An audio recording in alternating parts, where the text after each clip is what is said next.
Magandang araw po sa inyong lahat. Ako po si John Brian Piutakan at ngayon ay babahagi ko sa inyo ang aking paksa na tungkol sa dula, tula o tulang-dula.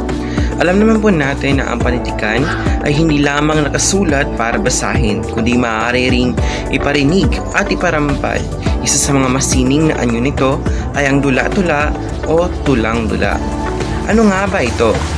Ang dula-tula o tulang-dula ay kahit anong drama na isinulat sa anyong tula o berso upang wikain. Ibig sabihin, hindi siya simpleng dula lamang, kundi may masining na anyo dahil ang mga linya ay nasa anyo ng taludtod o saknong gaya ng tula.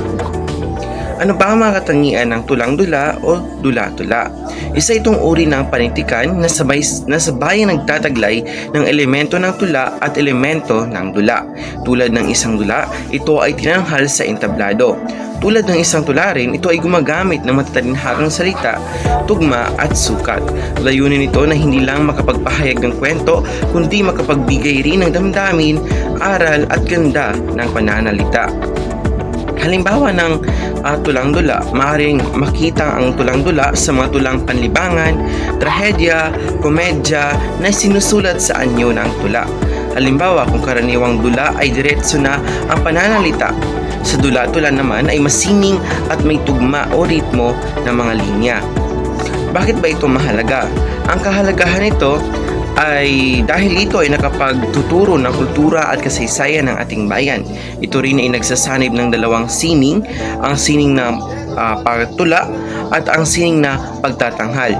At higit sa lahat, ito ay nagbibigay kulay at buhay sa katangian ng panitikan, kaya't nananatili itong buhay at nakilala hanggang ngayon.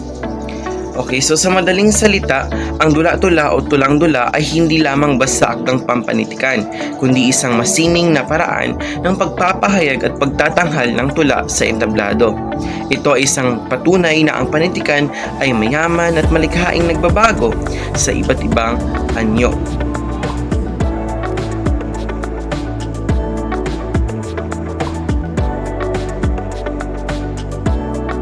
Okay, so dito sa dula-dula, meron tayong 7 uri. Kabilang dito ang tulang-dulang mag-isang salisay. Pangalawa naman ang tulang-dulang liriko-dramatiko. Ang pangatlo ay ang tulang-dulang katatawanan. Ang pang-apat ay ang tulang-dulang kalunos-lunos. Ang panglima ay ang tulang-dulang madamdamin. Ang pang-anim ay tulang-dulang katawa-tawang kalunos-lunos. Ang pang-pito ay tulang-dulang parsa. Ngayon, sa loob ng tulang-dula, may isang natanging anyo na tinatawag na tulang-dulang mag-isang salisay o dramatic monologue. Ano naman ito? Ang tulang-dulang mag-isang salisay ay isang tao lamang ang nagsasalita mula simula hanggang katapusan. Ngunit ang kanyang pagsasalita ay hindi lamang para sa sarili, kundi nagpapahayag din ng kalagayan, damdamin, himig at mga taong natutukoy sa tula. Para bang isa siyang karakter na kumakatawan sa kabuuan ng tula at sa pamamagitan ng kanyang tinig ay nararamdaman natin ang iba't ibang emosyon at damdamin na kanyang pinapahayag. Sa mga halimbawa nito ay ang My Last Duchess ni Robert Browning na kung saan ay nagsasalita siya bilang isang duke na tila kinakausap ang bisita tungkol sa kanyang yumaong asawa. At ang pangalawang halimbawa naman ay ang The Love Song ni J. Alfred Prufrock ni T.S. Eliot na kung saan ito isang tula na kung saan iisa lamang ang nagsasalita na naglalantad ng kanyang damdamin, takot at pangamba. So ano ba ang kahalagahan ng tulang-dulang mag-isang salisay?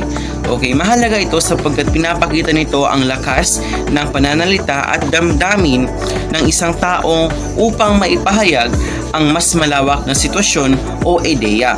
Pangalawa ay nagsasanib dito na ang individual na karanasan at ang kolektibong damdamin na nararanasan ng mga tao sa lipunan. Pangatlo ay sa entablado. Nagiging hamon din ito para sa isang aktor dahil kailangan niyang magdala ng emosyon at imahinasyon ng manonood kahit siya lamang ang mag-isang magsalita.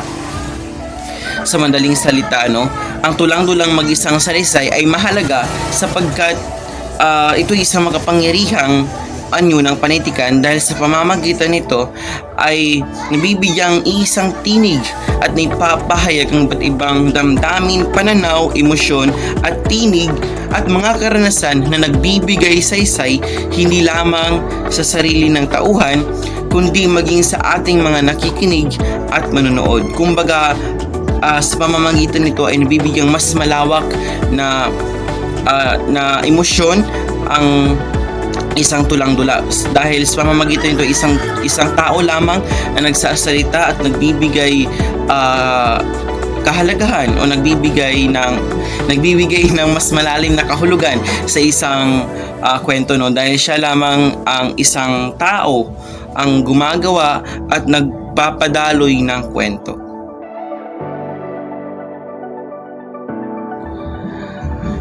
Ang tulang-dula o dulang-tula ay meron namang isang anyo. Ito ay tinatawag na tulang-dulang liriko-dramatiko. Ano ba ito?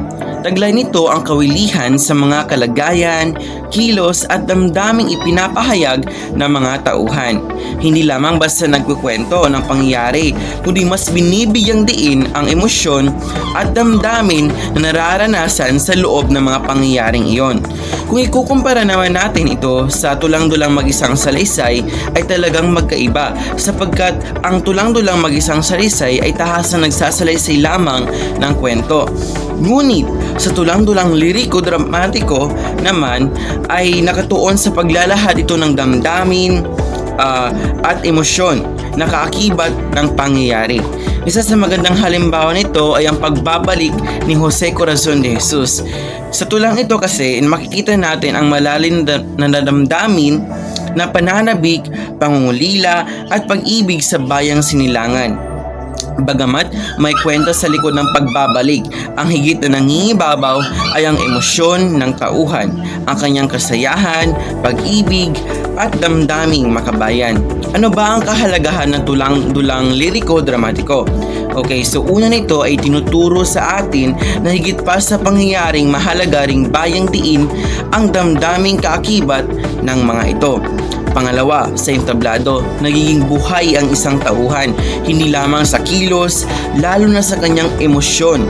Pangatlo, pinapakita rin nito ang panitikan ay hindi lamang salaysay, kundi isang masining na pagpapahayag ng damdamin ng tao. Okay, so sa madaling salita, no, ang tulang-dulang liriko-dramatiko ay isang anyo ng tula na higit na nakatuon sa emosyon kaysa sa kwento. Ito ang nagpapaalala sa atin na ang sining ng panitikan ay hindi lamang naririnig o nakikita, kundi higit sa lahat nararamdaman.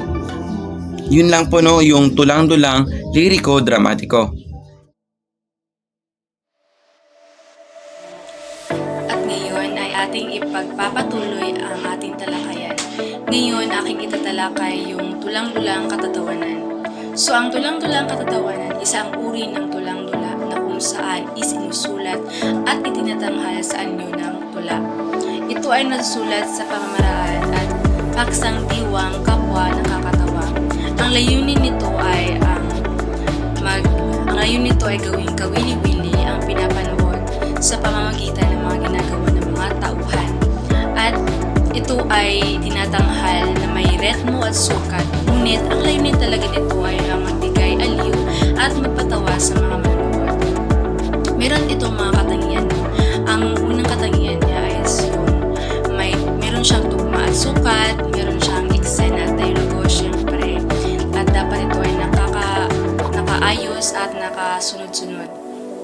Kahit na magulo yung umpisa, ngunit yung pagtapos ng eksena ay maayos siya. At yung pang-apat, syempre, ang pang-araw-araw na buhay. Yung mga eksena is makikita o relate talaga sa pang-araw-araw na buhay ng mga tao. At ang layunin nito ay magbigay siya ng aliw kaysa sa aral. Meron siyang aral, ngunit yung mas angat talaga is yung magbigay siya ng aliw o magpatawa siya sa mga manonood. At isang halimbawa ng isang komedya na aking nasaliksi ay yung ginawa ni Juan Crisostomo Soto o Quezon, na kung saan alam naman natin na si Juan Crisostomo, siya yung tinagurian ng ama ng panitikang Kapampangan. komedya na kanyang ginawa o yung naisulat niya. Napili ko ay ang Kiririki. So, alam naman natin no, na sa isang komedya at ay yung mga eksena talaga ay nakakatawa at nagbibigay aliw sa mga manonood. At hindi dapat ito boring para naman yung mga manonood ay tatapusin talaga o kahit sa umpisa pa lang ay may engganyo talaga sila na tapusin yung kailang mga pinapanood. Yun lamang sa aking parte na kung saan ito yung tulang-dulang katatawanan.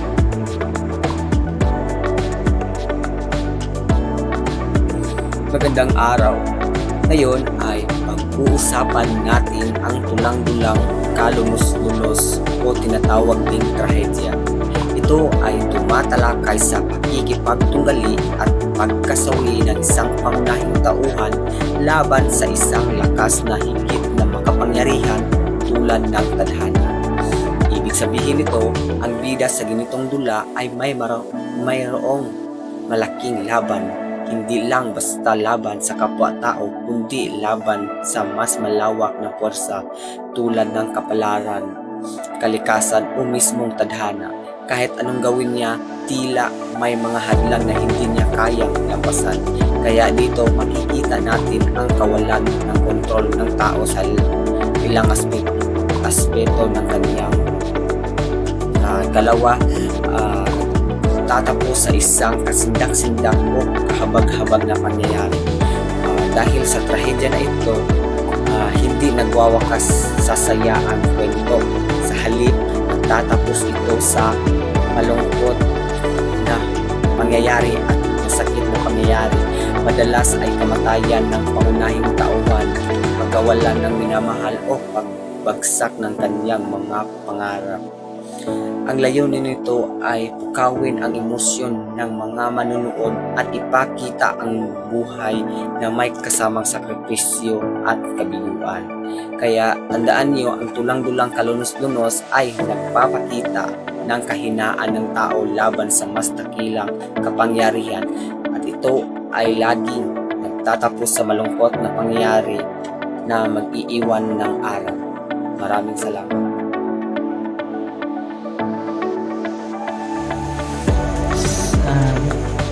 Sa bahaging ito, aking ibabahagi naman ang patungkol sa tulang-dulang madamdamin. Ano nga ba yung tulang-dulang madamdamin? Ito ay isang uri ng anyo ng dulang patula na naglalarawan ng galaw na lubhang madamdamin na siyang nagtataglay na kasindak-sindak na pangyayaring higit sa karaniwang mga karanasan ng isang normal na tao. Pag sinabing nating madamdamin, ito'y nagpapakita ng matinding emosyon sa isang dula. Upang mas maunawaan nyo kung ano nga ba yung tulang-dulang madamdamin, ating palawakin ang kaalaman patungkol sa tulang-dulang madamdamin. Tulang-dulang madamdamin, o mas kilalang tawag sa Ingles, melodrama, ay isang uri ng tulang-dula kung saan ang mga damdamin ng mga tauhan ay labis na nagpapakita ng masinding, malalim at emosyonal. Karaniwang ito'y tampok sa ganitong uri ng dula na hinding lungkot, pagdurusa, sakripisyo o pag-ibig na sinasalamin sa mga dialogong patula. Layunin nitong pukawin ang damdamin ng mga manonood, madalas ay awa o simpatiya. So dito talaga natin makikita sa kung paano nga ba ipinapakita ng isang karakter ang kanyang emosyon base sa isang dula, na kung saan nakakaakit talaga ito na ito sa mga manonood sa kung paano nga ba dinadala ng karakter ang isang uri ng dula at sa kung paano nga ba niya ipinapakita ang matinding emosyon, lalong-lalo na sa manood upang akitin ang kanilang atensyon. So mayroon akong halimbawa dito na inihanda. Ito ay patungkol sa piyesang Sa Lilim ng Gunita. Ang isenang ito ay patungkol sa isang anak na nakikipag-usap sa alaala ng yumaong na ina. Pag sinabi nating yumaong ay para yung namatay na kanyang ina o pumanaw na. So mayroon akong inahanda ditong mga linya. So ina, bakit ako'y iniwan ng ganito? Sa bawat gabi, luha ko'y bumubuhos. Ang mga alaala mo'y yakap na dulo. Habang ang puso ko'y unti-unting naupos. Naalala ko pa ang iyong matatamis na boses. Mga langgit, mga lambing, mga yakap mo'y kainit. Ngunit ngayon, malamig na. Katahimikay mabigat. Ina, nasaan ka na? Ako'y naglalakbay lamang iisa sa ulap. So, sorry class. So dito natin makikita no yung pagdurusa ng isang anak. Kung gaano nga ba yung kalaki ang epekto no bilang nawala ng isang ina. Siyempre class no, kahit ako'y tatanungin, iba talaga yung pagmamahal ng isang ina class no, yung tipong kahit siya'y gutom, makikita lang niya yung anak na busog ay siya'y mabubusog na rin. Kaya doon nakakaiyak talaga no. Kaya dito sa tulad din sa tulang-dulang madamdamin class, dito talaga makikita talaga natin yung mga iba't ibang emosyon no, na kung saan ito'y kadalasan naglalaman ng simpatya na sinabi ko kanina kung kayo nakikinig talaga no. Simpatya, kalungkutan at matitinding emosyon no, base sa isang uri ng kwento. At yun lang po. Maraming salamat.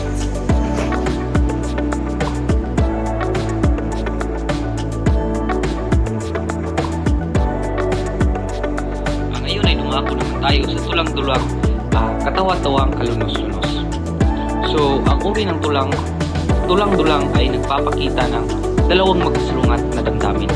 Nakakatawa, ngunit sa parehong oras ay nakakalungkot. So, may mga eksena na magkaan na nakakatawa, pero may mga bahagi rin na nagpapakita ng trahedya o malungkot na pangyayari. So, halimbawa nito no, ay ang mga komedya o murong-muro. Noong panahon ng ating mga ninuno ay naglalaman ng ganitong halo. Halimbawa, pwedeng masaya ang pagpapakita ng mga tauhan sa isang bahagi. Pero sa biglang may away, digmaan o pagkamatay ng nagdudulot ng kalunos-lunos na tagpo. So, ang layunin nito ay ginagamit ito upang ipakita na ang buhay ay hindi laging masaya o malungkot. Madalas ay kombinasyon ng dalawa. Mas nagiging makatotohanan at kapanapanabik para sa mga nanood ng ganitong uri.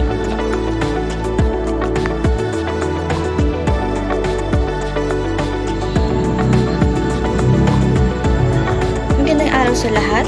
Ako si Leymaika Gomez at tayo ay magpatuloy sa tulang-dulang parsa. So ano nga ba ang tulang-dulang parsa? So ang tulang-dulang parsa ay isang uri ng dulang isinusulat sa anyong tula na ang pangunahing layunin ay magpatawa at magbigay aliw sa pamamagitan ng mga sitwasyong katawa-tawa kaysa sa mga sitwasyong makatuwiran. Karaniwan itong nagtatampok na eksaheradong kilos, mabilis na pagkakakilala, pisikal na komedya, at mabilis na daloy ng pangyayari upang makalikha ng halakhak mula sa mga manonood. At bagamat hindi laging makatotohanan ito, madalas itong gumagamit ng satira o pamumuna sa kahinaan ng mga tao sa pamamagitan o sa magaan na paraan tulad ng makikita mo sa Odeon Indolence ni John Keats at sa The Vanity of Human Wishes ni Samuel Johnson. Ang dalawang ito ay parehong tumatalakay sa katamaran at walang kabuluhang pagnanasa ng tao. Kaya't ang tulang-dulang parsa ay hindi lamang nakakaaliw, kundi nagsisilbi ring salamin sa ating mga kahinaan na inilalapit sa atin sa pamamagitan ng biro at pagpapatawa. So sa madaling salita, ang tulang-dulang parsa ay patungkol ito sa makakatawang or komedya na bagay.